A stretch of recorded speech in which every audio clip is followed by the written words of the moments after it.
এখন রাত্রিতে নিশিত রাত্রিতে চিৎকার করে বলে আমাকে বাঁচা, আমাকে বাঁচা, আমাকে বাঁচা।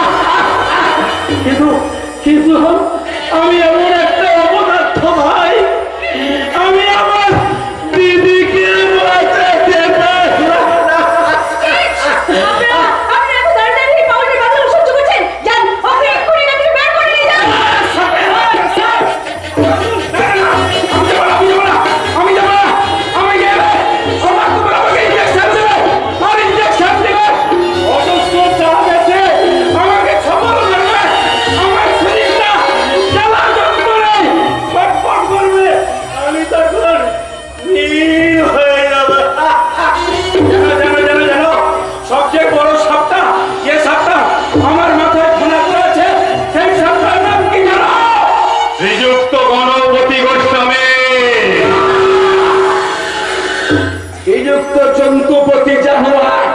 তোমার পা দুটো একবারে পাতি শেয়ালের মতো দেখতে, আর এই কবরটা কুমিরের মতো, আর মুখটা হিংসা ভাগের মতো, আর হাত দুটো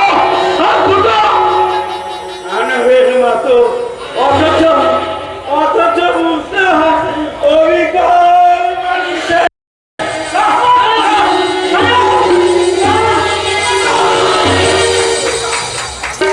মুস্তাক, দোবাটি, তোমরা অফিস ঘরে গিয়ে বসো। ঠিক আছে, যাচ্ছি স্যার, যাচ্ছি। এখান থেকে যাওয়ার আগে একটা কথা একটু জানতে ইচ্ছে করছে স্যার। হ্যাঁ বলো। ওই পাগলটা কি আপনার? ওই পাগলটা আমার দূর সম্পর্কের আত্মীয়। দূরের সম্পর্ককে আপনি আরো অনেক দূরে সরিয়ে দিয়েছেন। তা না হলে ওই দূর থেকে বিক্ষোভের তীর ছুঁড়ে আপনার ছলনার হরিণছানাটাকে ও মেরে ফেলবে স্যার, মেরে ফেলবে। এই হচ্ছে ছেলে মেয়েদের জন্মগত দোষ। এই কাজের থেকে কথা বলে বেশি। আজকে স্টুডেন্ট আর এখানে শেষ। আমি যাচ্ছি স্যার। ভাই তো ভয়।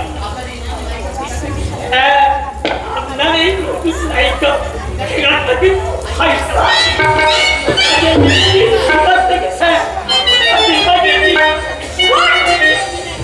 আসলে মা, তুই যে আমার নিজের মেয়ে, এই কথাটা ওকে বলা হয়নি।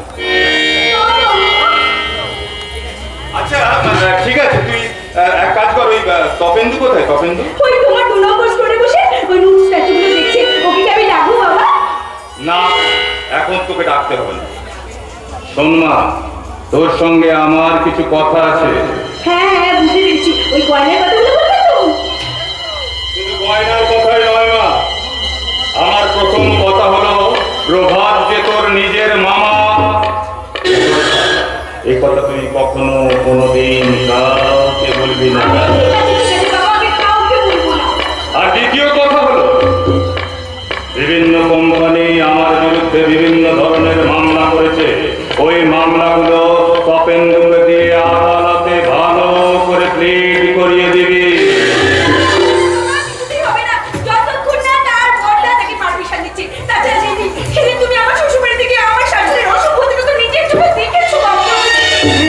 আমি দেখেছি। আচ্ছা ঠিক আছে, ওই তপেন্দুকে না হয় ম্যানেজ করার দায়িত্বটা আমার। তুই শুধু তোর এই পুলিশ অফিসার দেওর দিব্যেন্দুকে একেবারে হাতের মুঠোয় নিয়ে হবে না? অসম্ভবকে সম্ভবে পরিণত করতেই হবে না। ওদের জন্য আমার মেয়ে জামাই দুঃখ পাবে, সে আমি সহ্য করতে পারবো না। আর সহ্য করতে পারবো না বলেই শোন মা, আমার কথা মতো চললে তোদের সংসারে অনেক অনেক উন্নতি হবে। তুই ওই দিব্যেন্দুকে একেবারে হাতের মুঠোয় নিয়ে আয়। শুধু মুখে বললেই হবে বাবা, একটু প্রায় যেমন করে মাকড়সা মাছি ধরে তেমনি করে বলবি। তুই বুঝতে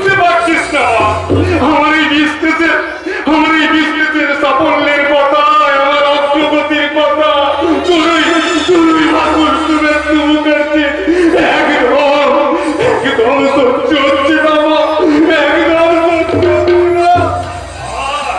আর সেই সহ্য হচ্ছে না বলেই ধর্মেন্দ্র মুখার্জি আমার নামে ফলাও করে কাগজে চেপে দিতে চায়। ও, তাই বুঝো ইডিয়েট শুভেন্দুটা বারবার একটা কাগজে সেদিন তোমার নামটা লিখছে আর কাটছে, লিখছে আর কাটছে, লিখছে আর কাটছে। ভেঙে দেব! তার হাতটাকে আমি চিরদিনের জন্য ভেঙে দেব।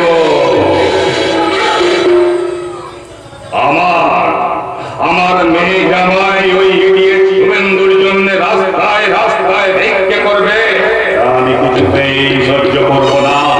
প্রয়োজন হলে তোদের সংসারটা ভেঙে একেবারে গান গান করে দেব। তোমার বাবার ওই সিনেমার সংসারটা দেখে এলাম, ওখানে এসে যেদিকে তাকাচ্ছি সেদিকে শুধু ও, আপনি এসে গেছেন। হ্যাঁ বাবাজি, ওই গুরুদেবের আদেশ, বৃথা সময় নষ্ট করো না, শুধু কাজ করে যাও। তাই তো আমি একের পর এক ওই ভক্তিমূলক, সেবামূলক, ধর্মমূলক ছবি তৈরি করে যাচ্ছি।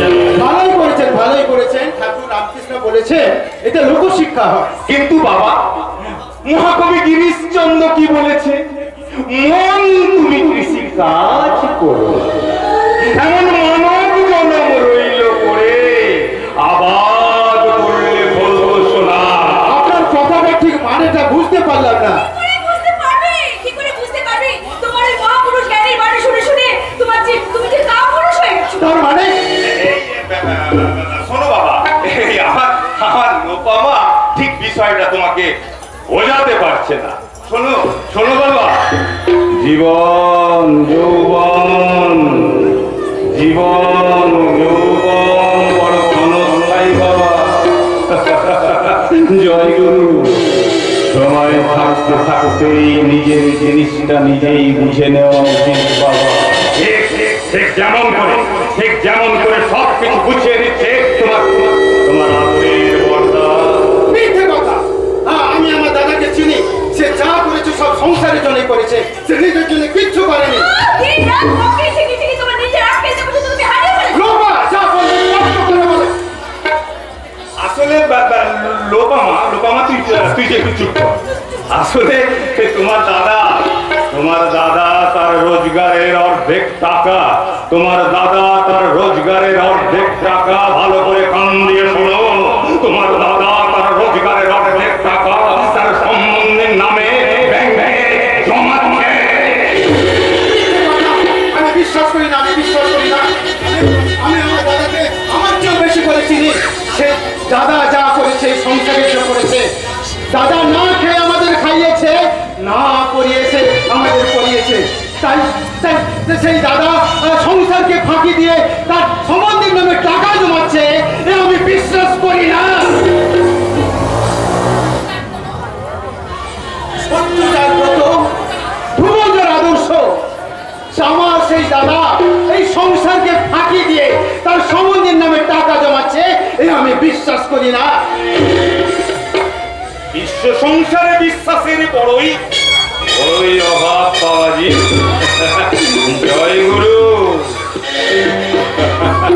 এই দেখো বাবা, তোমার ওই পরম পূজনীয় বর্দা আমার মেয়েকে দিয়ে ওই গোপনে টাকা দিয়ে এই গয়নাটা করিয়েছে। আশ্চর্য। আমাকে দিদি বারবার বলে দিচ্ছিল, এই গয়নার ব্যাপারে বাড়ির কেউ যদি জিজ্ঞাসা করে তাহলে তুমি বলবি এই গয়নাগুলো তুই আমাকে উপহার দিচ্ছিস। এসব সত্যি কথা। ও ভগবান, আচ্ছা তুমি কি আমার একটা কথা বিশ্বাস করবে না? আমি বিশ্বাস কি তোমার কাছে কি আমার ভালোবাসা? মা লোপা, এই দামি সোনার গয়নাটা তুই তোর কাছে রাখ মা। মা পার্বতী তিলোত্তমা আসার সাজায় নিজেকে একেবারে করে গড়ে তুলছে। মামার ওই পার্বতী মা এই গয়নাগুলো পেলে ভীষণ খুশি হবে। জয় গুরু।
এই গয়নাগুলো সব আমার হয়ে যাবে।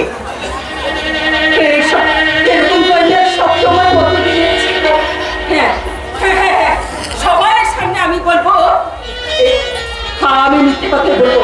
হ্যাঁ হ্যাঁ, আমি মিথ্যে কথাই বলবো। নিশ্চয়ই বলবি। একটুখানি মিথ্যা কথা বললে যদি এত সুখ আছে তো সুখী ছাড়তে আছে দিদি। পবিত্র তুই হ্যাঁ, আমি তো এই কথাটা অনেকদিন ধরে বলছি, কিন্তু আমার কথা তুই শুনতে চাসনি। আর লোপাদির মুখে সব কথা শুনে আমি ভীষণ খুশি হয়েছি। পবিত্র পবিত্রের কথা শুনে একটুখানি পাপ কর দিদি, দেখবি জামাইবাবু তাতে ভালোই হবে। কিন্তু কোনো কিন্তু নয় দিদি, ওই সামান্য একটু কিন্তুর জন্যে আমার ডাক্তারি পাস করা হয়নি। আমার টাকা থাকলে আমি পাস করতাম, পাস করে চেম্বার খুলতাম, চেম্বার খুলে হাজার হাজার টাকা ইনকাম করতে পারতাম। দিদি, টাকা ছাড়া এই সমাজের মানুষের কোনো দাম নেই। রাইট রাইট ওয়ার পবিত্র, তুমি ঠিক বলেছো। এদিকে টাকা নেই, মানি না, আমি তোর যুক্তি মানি না।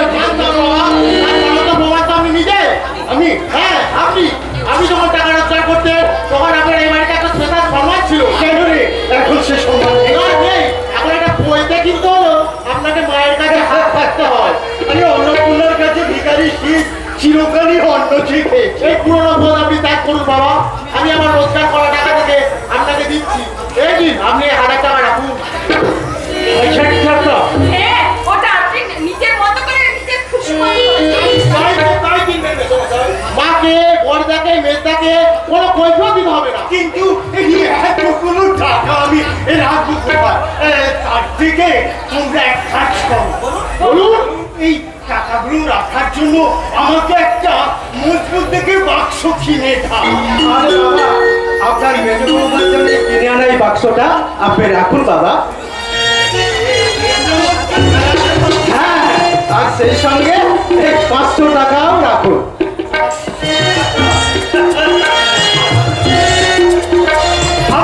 আমার ছোট ছেলে দিয়েছে 1000 টাকা আর মেজো ছেলে দিয়েছে 500, সঙ্গে সঙ্গে দাবি করতে।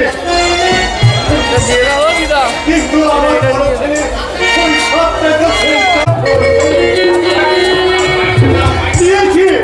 দিয়েছি তার মাকে। তোমার শাশুড়ি এই টাকাটা এই বাক্সে ভরে দাও। ঠিক আছে বাবা, আমি এক্ষুনি দিচ্ছি। হ্যাঁ দাও দাও। আপনাকে রাখতে হবে না, আপনার মেজো বৌমা এসে সব গুছিয়ে রাখবে। হ্যাঁ, আমি আপনার সব কিছু গুছিয়ে গেছে রেখে দিচ্ছি। এই নাও, এই নাও। যত্ন করে রাখো। আচ্ছা আচ্ছা, তোমরা তো বলতে পারো মাত্র 20 দিন বাড়িতে নেই। এই 20 দিনের মধ্যে এই বাড়ির হাতটা কি সব অপরিষ্কার হয়ে গেছে?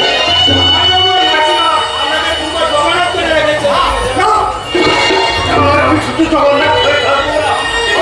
আমার এই সুটকেসে আছে 1,500 টাকা।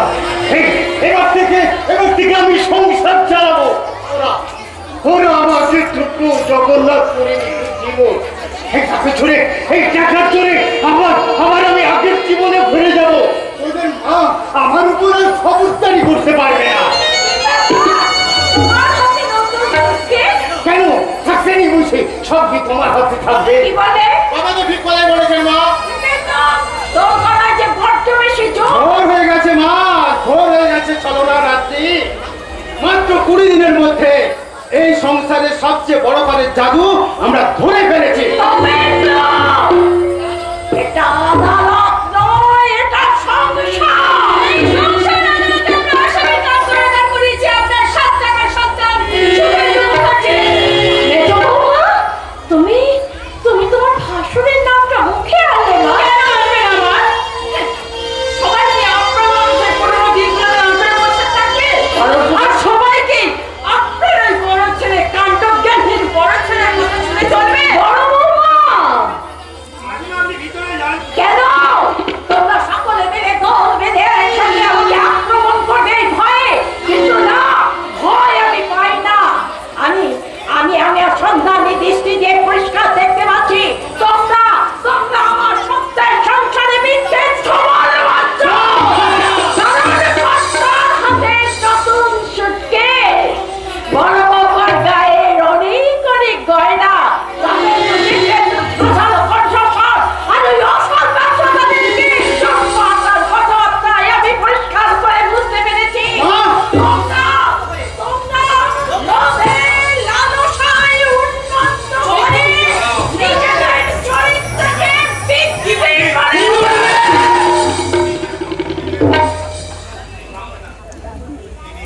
Daneoj, my mother attacked by her sons, her daughter-in-law, and by her husband.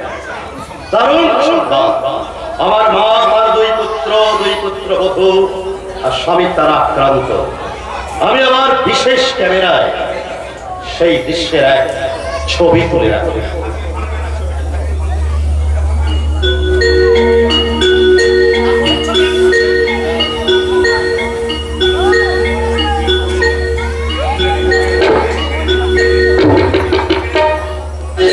পরের ছবিটা আমি তুলছি, যে ছবিতে পরিণতি রয়েছে চোর, রবি, সাতবার, শুভেন্দু মুখার্জি, প্রতিমূর্তি।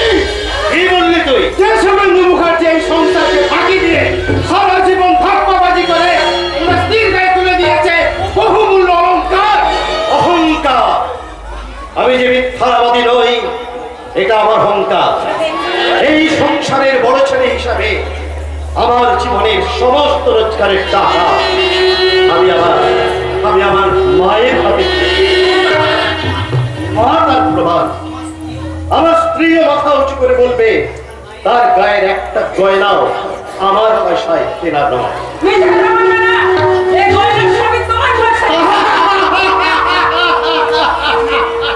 আধুনিক সমাজ বিজ্ঞানের অনিবার্য কারণে পার্বতীও তার স্বামী শিবের বিরুদ্ধে মিথ্যা সাক্ষী দিলেন। বলবেই তো দাদা, তোমার চালাকি তো আমরা ধরে ফেলেছি। মাগো, তোমার 7,000 টাকা সন্তান, কি বলছো শোনো মা? এই তো ঠিক কথাই বলেছে। 7,000কে সমর্থন করছে তোমার 7,000 টাকার চট্টগ্রামের সন্তান দিব্যেন্দু। বলো, ওদের বলতে দে বাবা, ওদের বলতে দে। বাবা বাবা তুমি কিছু বলবে না? না না, আমি কিছু বলবো না। আমি বাবারে, আমি অসংখ্য লোভের বিষ পান করে আমি হজম করতে পারছি না, আমি ফিরেও দিতে পারছি না। তাই আমি সমস্ত লোভের বিষ আমি পান করে আমি নীলকণ্ঠ সেজে আমি প্রতিবাদহীন বোবা হয়ে গেলাম। আমি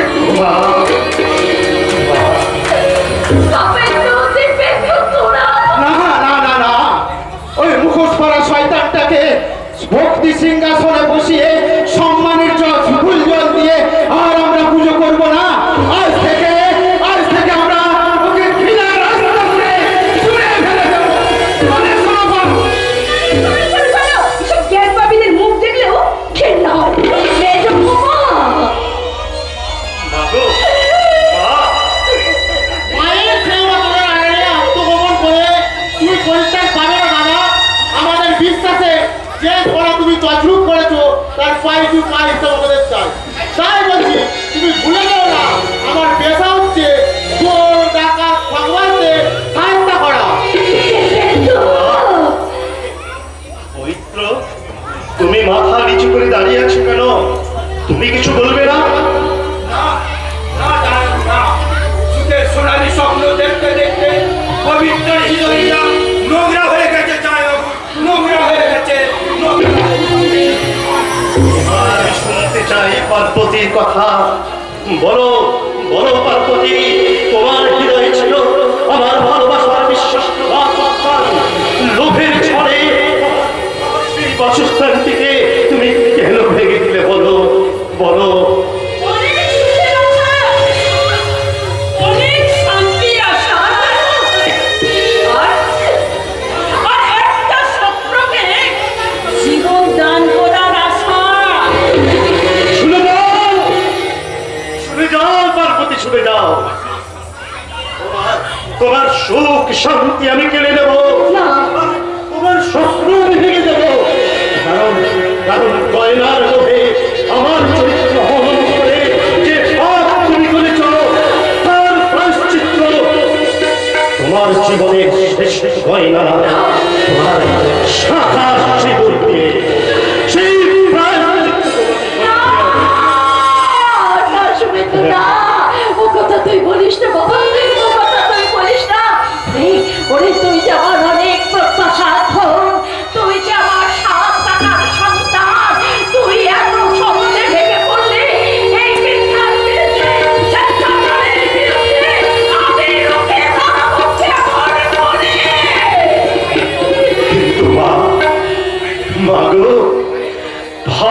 অবিশ্বাস, ভাতৃবধূর ঘৃণার বোঝা বয়ে বেড়াবার মতো ক্ষমতা যে আমার নেই বাবা।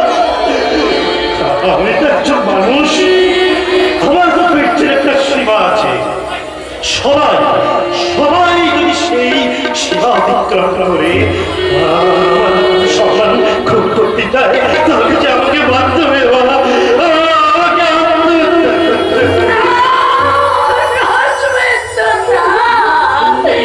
তোকে আত্মহত্যা করতে হবে না বাবা, আত্মহত্যা করতে হবে না। আত্মরক্ষার আমি তোকে আগে রাখবো বাবা, আমি তোকে আগে রাখবো। বিরাট মহিষের মতো তোর মাথা থেকে বর্ষণা বৃষ্টি, প্রচন্ড ধ্বংসতা, ঝড়টা ঝড়ের হাত থেকে আমি তোকে রক্ষা করবো। মানুষ যে আজ আর নেই তো মানুষ, দুনিয়াটা শুধু স্বার্থে। ধরার ভাই গো, সংসার করি গো, সবাই নিজে মানুষ যে আজ আর নেই তো মানুষ, দুনিয়াটা শুধু স্বার্থে। ধরার ভাই গো, সংসার করি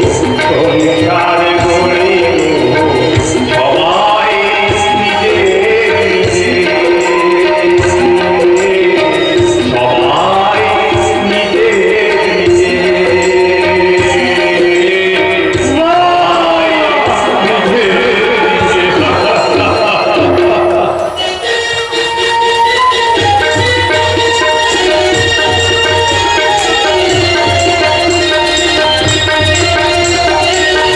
রক্ষা করতেই হবে।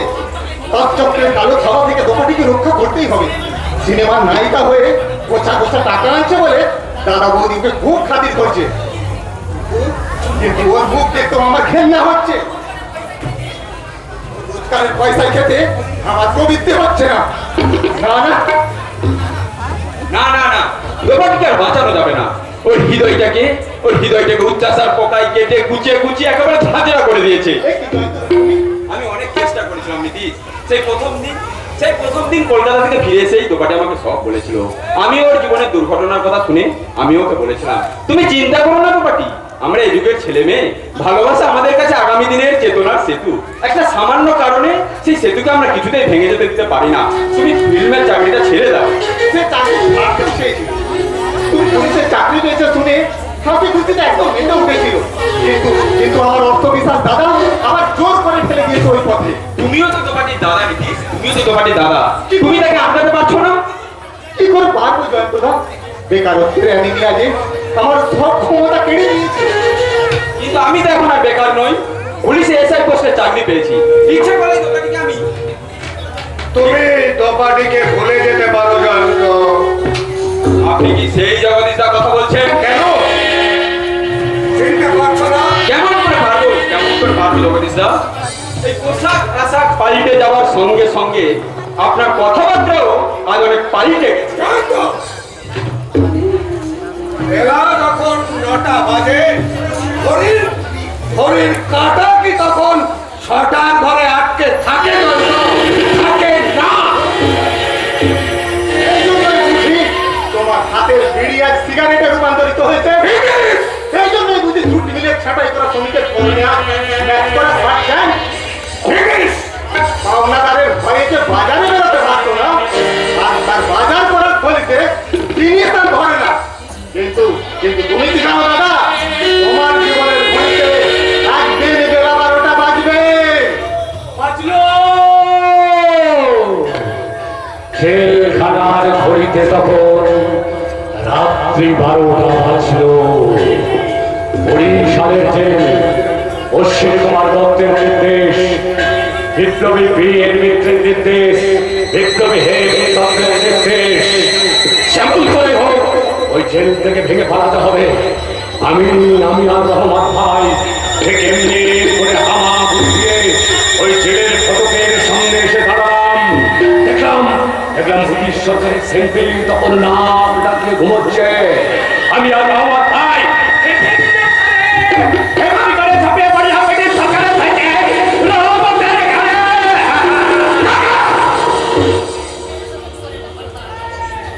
সুখের সংসারে পাহারাদার জগদীশ দত্ত, এই মিথ্যে সুখ তুমি বেশি দিন পাহারা দিতে পারবে না। একদম পাগলামি করবেন না। পাগলামি কিন্তু আপনি করছেন জগদীশ দা। জানতো সুখের নেশায় তুমি মাতাল হয়ে গেছো দাদা। মুখ সামলে কথা বলবে নিদেশ, মনে রাখিস তোরা আমাকে যে পথে নামাতে চাস সে পথে আমি পা বাড়াবো না। খুশিতে গীত গায়ে ছা, একদিকে ছাসি রানী লক্ষ্মী ভাই, অন্যদিকে শেষ বল সম্রাট সায়েন্স বাহাদুর চাষে বলছে মেয়েরা চাষে রইবানি, সায়েন্স বলছে বারা মুড়ায় যাবো সিহার। আমি ওই সিপাহী বিদ্রোহের প্রথম সিপাহী মঙ্গল পাণ্ডের মতো ব্রিটিশারি রাইফেল ব্রিটিশারি বুকে চেপে ফায়ার করে চলেছে।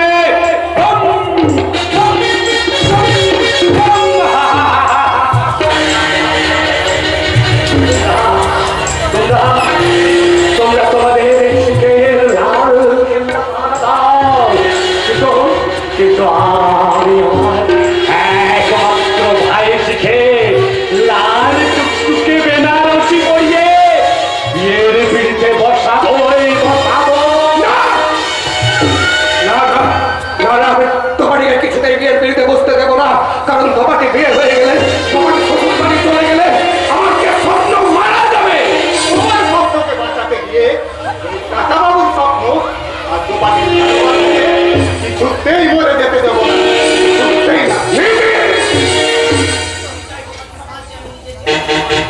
আমি চাই ওই গোপাকের সাহায্যে আমাদের জীবনের মনেটাকে পাল্টে ফেলতে।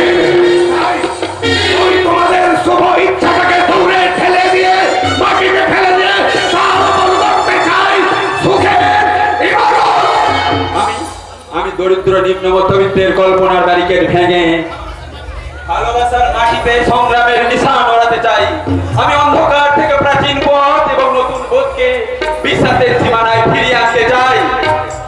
আমি পুরনো পাঁচামাস গানটাই ঘটা নতুন পথ এবং অসুস্থ রূপনদস্ত ভালোবাসার মাইলস্টোনকে টেনে উপড়ে ফেলে আধুনিক জমানের বিজ্ঞাপন হতে চাই। আমি কলকাতা মহানগরীর মধুমেহ স্বাধীনতার পরে নাম পাইতে হয়েছে শহীদ মিনার। আমার কাছে একটু দূরে বিনয় বাদল দিনেশ মা, কাছেই মুক্তপুরে পড়ে আছে সিধু কালু নহর। দক্ষিণ দিকের বিস্তীর্ণ প্রান্তর জুড়ে মোহনবাগান ইস্ট বেঙ্গল মহানগরের খেলার মাঠ। আমার নিচে জড়ো হয় বিভিন্ন রাজনৈতিক দলের মিছিল। তারা মঞ্চে ওঠে জনগণের দুঃখ ঘটানোর জন্য মিথ্যে প্রতিশ্রুতি দেয়। তারা কথা দেয়, কেউ কথা রাখে না। আবার ওই শাসকের পোষা পুলিশ আমার চোখের সামনে এই নির্বিচারে জনতার উপরে লাঠি পেটা করে কারাগারিতে গুলি চালায়। তাই লজ্জায় গেঞ্জায় আমি সংসদ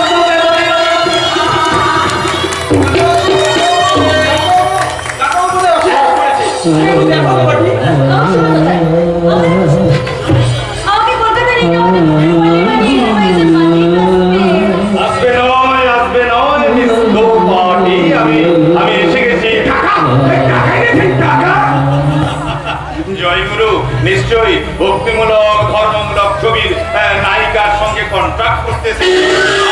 টাকা নিয়ে আসবো না। এই না, এই ব্যাগে 25,000 টাকা আছে। এই টাকাটা একটা আলমারি কিনে কি জয়গুরু রেস্টুরেন্ট থেকে ফিশ ফ্রাই আর মাংসের কাটলেট কিনে দিচ্ছ। যাচ্ছি বাবু, আমি এক্ষুনি যাচ্ছি। আমি নিজে দাঁড়িয়ে থেকে ওই কাটলেটের দোকান থেকে মাংসের কাটলেট পাঠিয়ে আছে। জয় গুরু, জয় গুরু। যাও যাও, কারণ আমি মাংসের কাটলেট খেতে আমি ভীষণ ভীষণ ভালোবাসি। ভুল বললেন, আপনি ভুল বললেন মিস্টার গোস্বামী। আপনি কাটলেটের চেয়েও ওই কাঁচা মাংস খেতে বেশি ভালো। তোমাকে না, না, আজ থেকে ওর পুরনো নামটা পাল্টে রেখে আজ নতুন নাম রাখলাম মিস্টার শ্রীলাল। একটা ভালো দেখে গানগাও মিস্টার শ্রীলাল। গান হ্যাঁ, হ্যাঁ, গান। 1947 সাল ভারত জুড়ে উত্তাল হয়ে উঠেছে ভারত ছাড়া আন্দোলন। এই স্বাধীন বিকাশ ভারতের জনগণ গ্রামের পথে পারে পারে, শহরে নগরে, গ্রামে গঞ্জে সবার সভা করে চলেছে। কবি জনতাকে উদ্বুদ্ধ করার জন্য গান লিখলেন, গান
গোস্বামী তোমাকে যে চাই এত সাহস ওই জানোয়ারটা, যার জন্য আজকে লাখ লাখ টাকার মালিক, যার জন্য লক্ষ করতে তার 2 নম্বরই ব্যবসা, সেই পরেশ পালের মুখ থেকে সে খাবার কেড়ে নিতে চায়। আমি সব কথা পুলিশকে বলে দেবো। পিঙ্কি বলবি তুই জানিস হ্যাঁ? এই পার্থক্যের কতটুকু জানিস? সব জানে। এই গণপতি গোস্বামী আমাকে দিয়ে তার শ্বশুরকে মার্ডার করিয়েছিল, আমাকে দিয়ে তার শ্বশুরকে মার্ডার করিয়েছিল। শুনে এসেছিল কিশোর কথা, আমার মাথায় তখন খুব চেপে গেছে। আমি তাকেও বলে দিয়েছি। তখন সেই গণপতি গোস্বামী এসে বলেছিল, ওই পাগলা প্রভাতকে তুই মারিস না রে পরেশ, তুই মারিস না। এখানে ইন্স্যুরেন্সের টাকা, ব্যাংকে টাকা, লাখো লাখো টাকা আছে। ওই ওনার শিশুকে কাছ থেকে যে কোনো প্রকারে আদায় করে নিতে হবে রে পরেশ। আমি ভুলিনি, আমি সেদিনের কথা বলিনি। সেদিন সেই হিন্দু রাজা বাবার মতো অত্যাচার করছিলি, আমি সেই অত্যাচারের কথা আমি এখনো বলিনি। আমাকে কেন পাগল সাজিয়ে রেখেছিস? কেন পাগল? পাগলের কথা কেউ বিশ্বাস করবে না বলে। আমি এখান থেকে পালিয়ে যাচ্ছি না কেন? পালিয়ে আমি কোথায় যাব? এই গণপতি গোস্বামীর যে চারদিকে হাত আছে, আমি যেখানেই যাব গণপতি গোস্বামী আমাকে যে মেরে ফেলবে। সেই জন্য তো আমি পালিয়ে যাই। কেন জানো আমি এখানে আছি? আমাকে খালি একটা সই লাগবে বলে সইয়ের জন্যই তো আমাকে বাঁচিয়ে রেখেছে।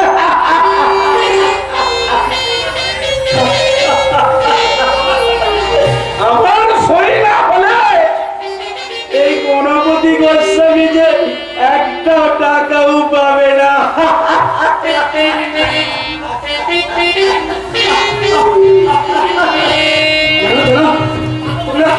আমাকে পাগল সাজাবার জন্য শুভেন্দু বাবু এই ফেল করা ডাক্তার সম্বন্ধীকে নাকি আজ এখানে আসবে। তোমরা কি জানো? হ্যাঁ আসবে। আপনাকে ইঞ্জেকশন দেবে।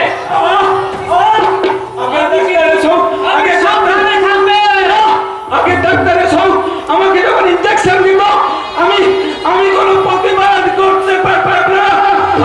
আর আমাকে ইঞ্জেকশন দিলেই তখন দেখলাম হাজার হাজার সব আমার কিন্তু ছুটে আসতো। ছুটে এসে আমাকে যেন দিচ্ছে চটপট করতা। আর আমার শরীরটা বিষাক্ত জ্বালায় কেমন ভালো করতো, কেমন সহে করতো।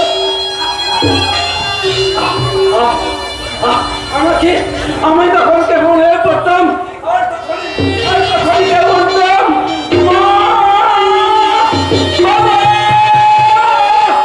কোথায় আছো? আমাকে বাঁচাও, যন্ত্রণায় ছটফট করছি, আমাকে বাঁচাও। বাবা আমাকে চোখের সামনে মরতে দেখে বাবাও সেই ছেলেবেলা থেকে এই অবস্থা। আমার পাপেও যার এই অবস্থা। তুই যে এত পাপ করেছিস, তার জন্য গণপতি তোকে কি দিয়েছে? কি দিয়েছে? অনেক টাকা দিয়েছে, সেই সঙ্গে তার মাথাটাও আমার কাছে বিক্রি করে দিয়েছে। আর তারা তো বাড়ি দপ্তর যৌবনের লোভে পড়ে বেইমানটা ভুলে গেছে। ওই বেইমান গণপতি গোস্বামী কিন্তু তোমাদিকে আমার চাই, তাকে আমার কাছ থেকে কেড়ে নিতে হলে গুলি করে তার থেকে একদম লোক। আরে পুতুলে, তার মানে নো বিপি নোট মেয়ে বাচ্চা ইলেকশন বাইরে চলে যাচ্ছে। বন্ধুকের বইটা তুমি আরে পুতুলো কিন্তু নায়িকা মানে হিরোইন। হিরোইন খেয়ে বলতে এমনি করে এসে হিরোকে বলবে। আমার আসতে একটু দেরি হয়ে গেল। আপনি বসুন, আমি এক্ষুনি গিয়ে পাঠিয়ে দিচ্ছি। শীতল চল চল ঠিক আছে চল আপনি আরে সে কি আপনি আমাকে চেনেন না আরে সারা পৃথিবীর শ্রেষ্ঠ ফিল্ম ডাইরেক্টর আরে ওই সত্যজিৎ আরে উনি আমার সঙ্গে অ্যাকশন নিয়ে ডাইরেকশন দিয়েছে তাই নাকি? হ্যাঁ আমি আপনাকে নিয়ে ছবি করবো ছবি কি বললেন? আরে ছবি আরে সুপারি ছবি আপনার মুখটা নাকি যেমন আকাশ থেকে ঠিকরে পড়াচ্ছ মাংস বেশ ঠিক আছে কমিয়ে নেবে উঠুন দাঁড়ান অ্যাক্টিং করুন কি ভেবেছেন বলুন তো? আপনি আমাকে একা পেয়ে যাচ্ছে তাই বলবেন? অসভ্য কোথাকার! আরে ইউনিক আরে আরেকটু আসুন